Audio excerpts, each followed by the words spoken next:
Montreal is understand. a different planet. Yeah, it's the complete fucking worst.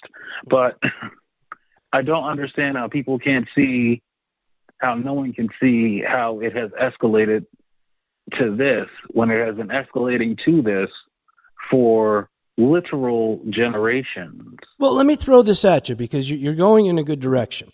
Now, you're going to take our guns away. They passed the Bail Reform Act, which means if, let's say you kick my ass out on the street really, really bad, you go to jail, but you get all of my information. And actually, you don't go to jail. You go in holding, and they take your information. They give you my information, and then they release you within that 12-hour period in New York State. Yep. And now they're going to restrict guns in a way that only a criminal would have them. Because if you're a law-abiding citizen, you know you're supposed to obey the law and make yourself completely naked and vulnerable. It sounds like, to me, a very classic Star Wars, in that there's like this, the actual game player, whoever really runs America, is behind the scenes. Because I don't believe like any rational human being would be doing all of this stuff unless they were being commanded to, and only if that person had some way of extorting them, blackmailing them, or somehow forcing them to do. What do you think? I mean, you're a New York State citizen. What do you think is the what compelled them to pass those laws? The foolish ignorance of the facts, and the fact that changing the problem, fixing the problem, would cost more than just making a law and trying to enforce it the best you could. I mean, Jesus, New York State, we have Palpatine for a governor, if you want to quote Star Wars. Oh, absolutely. I'm sorry.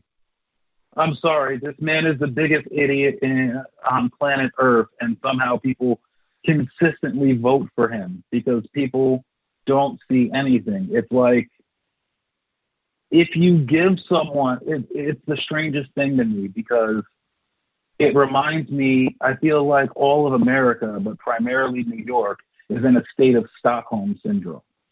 I like that. If that makes any sense, I'm glad it does. If it doesn't, pick up a book and you'll figure it out. It's really funny because you're in a state of Stockholm syndrome. New York State will literally kill your grandparents, force you to either turn in or disassemble guns that they see as a threat to them, tell you can only have so many bullets in your gun, and then, what the hell is it? Make it harder for you to do whatever job it is you do. New York State will do that too, because they have passed plenty of laws that have made life a living hell for teachers and everybody else. But they'll do all of that, and then, to top it all off, they'll sprinkle a little breadcrumb on it for a good percentage of the citizenry. They'll give you a little taste of the good life by giving you a boost in your food stamps or whatever, not realizing that boost comes from, shutting down 30-something schools and what the hell is it? Leaving people homeless on the streets and killing off your relatives, but you don't think about the relatives that he killed off. You just think, wow, it's nice to have that boost in food stamps so I can eat. And as long as they keep playing that little shell game of, I'm sorry, we love our family and we love our relatives. I love my family a great deal. But as I've told people 1,000 times, most people love their family, but even their immediate family isn't going to be able to feed them forever. And it's eventually going to come down to you and what you're willing to do to eat. And as long as it's that way, you'll have governors like this who are smart enough to play the system and kill off your relatives, the ones that lived and worked hard so that you wouldn't have to work as hard later, so that you yourself would have a better life. He will kill those people off, and then he will give you a boost in money or he'll give you a check for $600, and that $600 check that he's giving you, you think is just a stimulus check. In reality, it's just a payoff for saying I killed your grandparent. Yeah. And I you think pretend like you don't know it. I think a lot of governments, not just the United States and the states, but globally, have taken full advantage. And that's why I think China let it out. I don't know if they did it on purpose, but I think they realized the danger and realized it would be beneficial to them if they wiped out, say, half of their elderly that are 65 and above. That's a population of about 300 million in China who don't work and put into the mother government. They're not afraid to, I've got tons of proof on it just from Mao alone and all the different massacres he incurred, but they're not afraid to decide you must die for the greater good. And the other thing that we've run into, the other thing that we're running into here in the United States is trading the freedom for safety. But we've sacrificed all of our rights to any estimated risk. I would always wear a helmet riding a motorcycle, but I don't think anybody should be forced to do something they don't want to do. It's like that with the seatbelts. There's so many laws of conduct. Now, with the way the internet works, you have thought crimes. It's like you were saying about filling out the application. If you forget to put something down, like a small slap on the wrist from when you were 18 years old, well, that's considered you being facetious. That's a crime. That's a thought crime. You're going to lose a job and possibly go to jail. I agree. So it's kind of an interesting nanny state we're going into. When they looked at socialism a long time ago and they referred to it in old books, they called it Big Brother.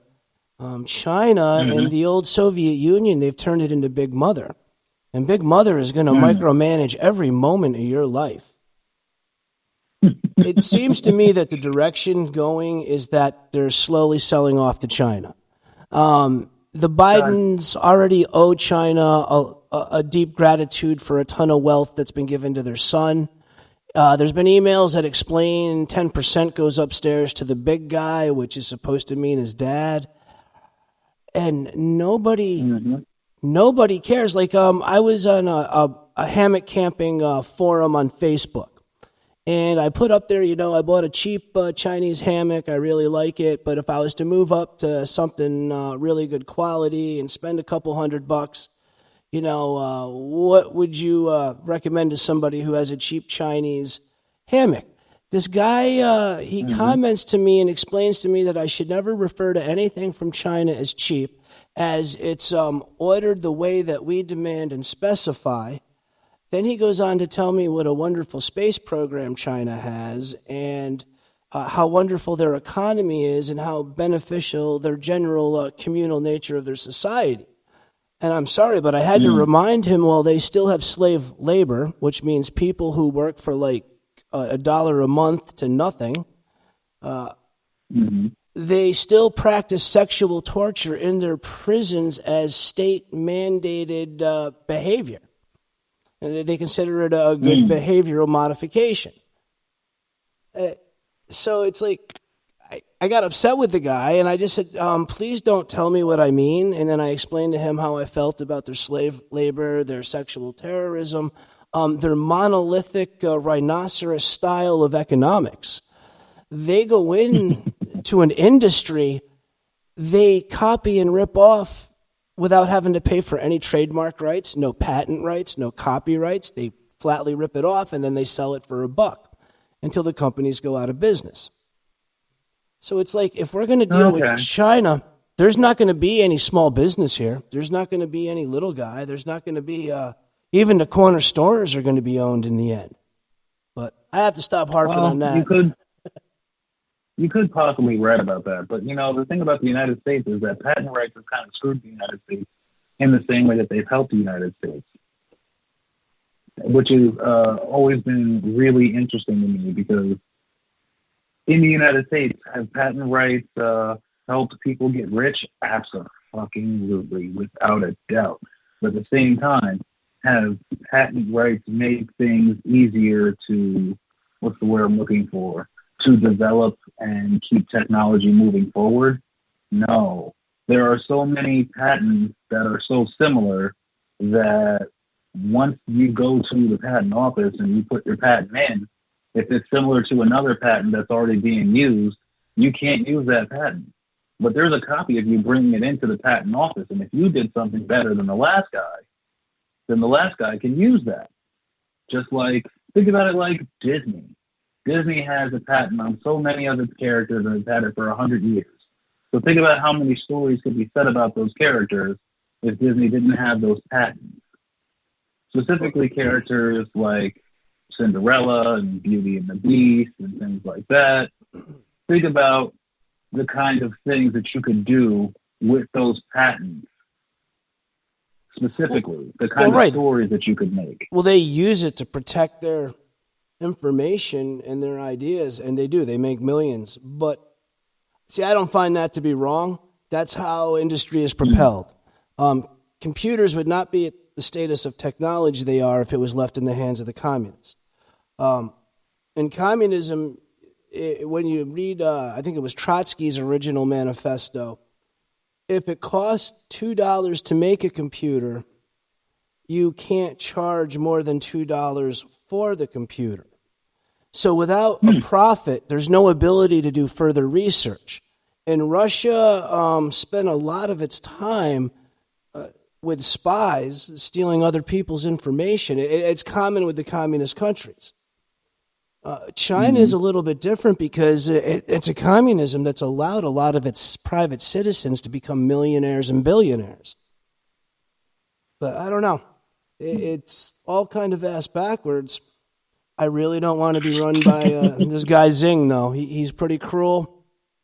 But we got to see where Biden's going with this. Everyone keeps telling me he has a direction and a focus. I guess I don't know. I would like to know what that direction is, because it seems like the direction is literally going in every direction except the direction that most people want it to go. Well, I had a friend who she informed me.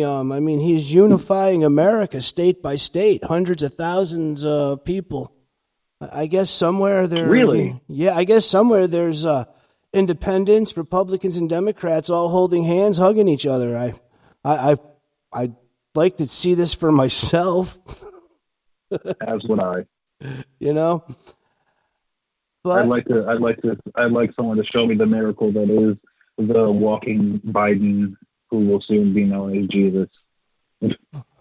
Well, if Biden could be the second coming of Jesus, I can't believe I actually said that. I'm going to have to I'm throwing up in my mouth a little bit. But if he's considering himself to be gargle some bleach, he'll be all right. I'm going to change the word. One of the big difficulties with religion and Christians in general, I love Jesus, but one of the big things that they end up doing is that, I forgot how I was going to put this. I had a more eloquent way of what I was going to say because it's going to hurt millions and millions and millions of people's feelings. Well, okay. Jesus is considered a Messiah, but a Messiah does not mean the DNA of God. So I'm going to use the anointed Messiah, okay? A Messiah is usually a leader amongst the people who brings them out of some kind of oppression. So if Biden... Yeah, like Moses. Right. So if Biden is a Messiah, as his big fans seem to say, what would you like to see him do that would make, and through your eyes, make life better? Through my eyes, what would I like to see him do that would make life better? Actually, an interesting question that I haven't really thought about. The idea of actually directly talking to someone that could make my life better would be amazing. Honestly, if I would go into a long conversation about insurance and the fact that I can't leave New York simply because I'm not covered anywhere else. But that's not really too important. Honestly, what would make me happy is if I could hear less people bitch. As childish as that sounds, there's always going to be someone complaining about one thing or another. But if I could hear less people complaining, that would make my day.